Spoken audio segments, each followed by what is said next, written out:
Hello, Sophia. Hello, Lydia. Our word for today is one of my favorite words. It is the word no. My name is Melissa Petersen, and I am the speech-language pathologist at Maplewood Parent Cooperative. A speech-language pathologist is a person who helps kids to communicate.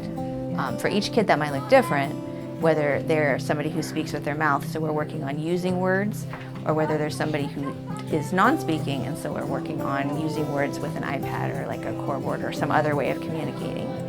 Oh, my job is so much fun.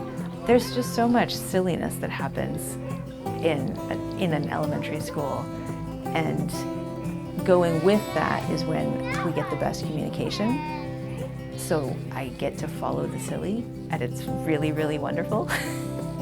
When I am working with kids and they start to be able to communicate, it can be really, really fun to see how their personality changes. Because not being able to tell people things makes kids really anxious a lot of the time. I think that the ESA of the Year award is very special and important because it helps people to understand that we are here and that some of the things that we do, because I'm not a teacher, I don't have a class of students, I have a caseload, I have an office, but helping people to understand what we do and that everything that impacts teachers in education is impacting all of those ESAs and itinerant staff and all of special ed in general.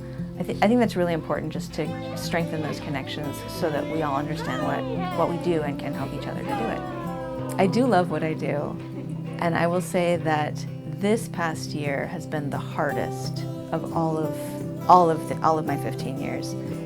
I feel like in general everyone else in our society is over it.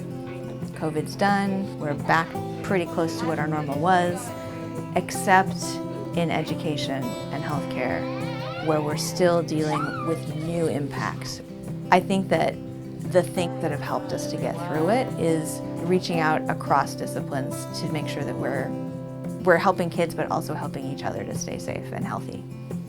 That's what will get us through. I am one of the building reps for our SLPs and audiologists in our district.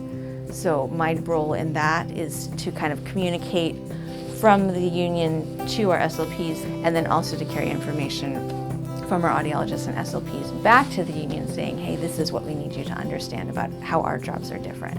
The things that SLPs need are the same things that teachers need.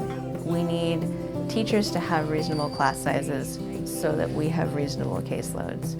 We need districts and the state to be putting real resources around student inclusion in gen ed.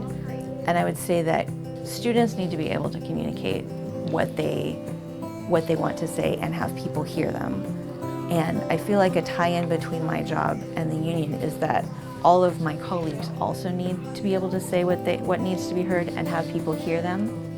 That's been a place where I feel like the union has our back, making sure that people listen when we have something to say.